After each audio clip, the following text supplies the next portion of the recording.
เรียนรู้ภาษาสโลเวเนียนหัวข้อบทเรียนเครื่องครัว Krožnik. จาน Skleda. ถ้วย Skodelica. โจก Lonček. แก้วมีหู Kozarec. แก้ว Krožniček. จานห้องโจก Vilice. ซอง Žlica. บวง Čajna žlička. บวงสา Jedilna žlica. บวงเก่ง Nož. มีด Nož za maslo. มีดทาเนย Jedilne palčke. ไม้ทู่ Prtiček. ผ้าเช็ดปาก Podstavek za krožnik. แผ่นห้องจาน Prt. ผ้าปูโต๊ะ Lonec. หม้อ Ponev. กระทะ Ponev za cvrtje. กระทะจืน Kozica. หม้อดาม Pokroka. ฝ้า Kotliček. กาต้มน้ Čajnik. ำกาน้ำสา Vrč. โถน้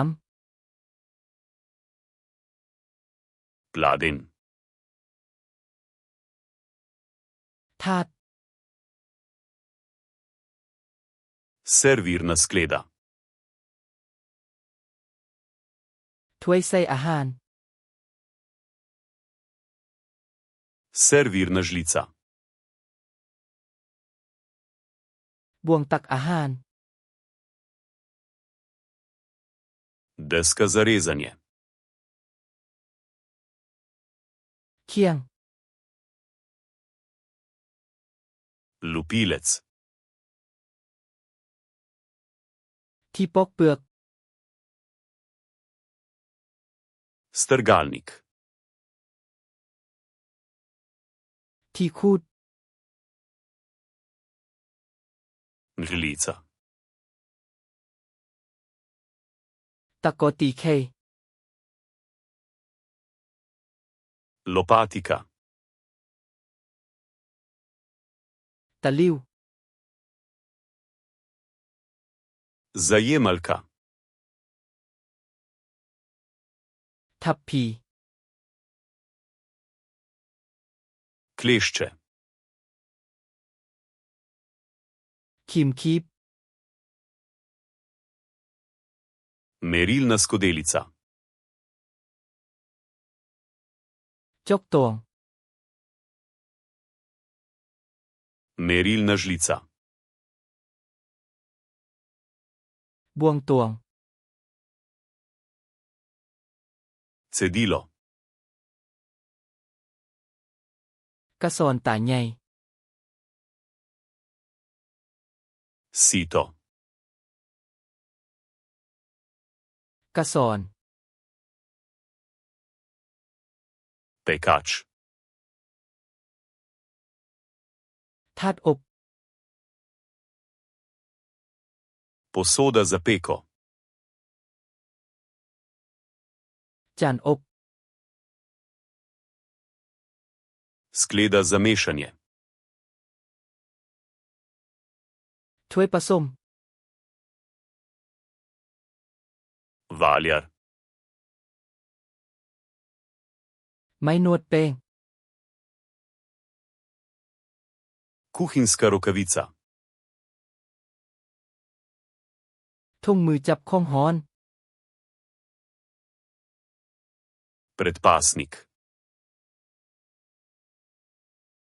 ผ้ากันเปื้อน Kuhinjska krpa. ผ้าเช็ดครัว Solnica. ขวดเกลือ Poprovnik. ขวดพริกไทย Kozarec za vlaganje. กระปุก Odpirač za konzerve. ที่เปิดกระป๋อง Odpirač za steklenice. ที่เปิดขวด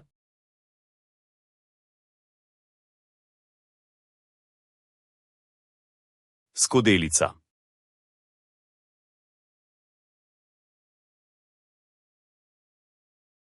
Lonček.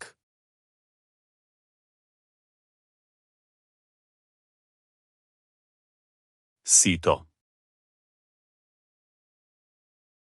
อยากจื้อคำศัพท์เหล่านี้ได้ตลอดไปแมนบอเข้าไปที่ Nitebly ในเพื่อฝึกฝนสุดการ์ดนี้และสุดอื่นอีกนับพันฟรี ลิงก์อยู่ในคำอธิบาย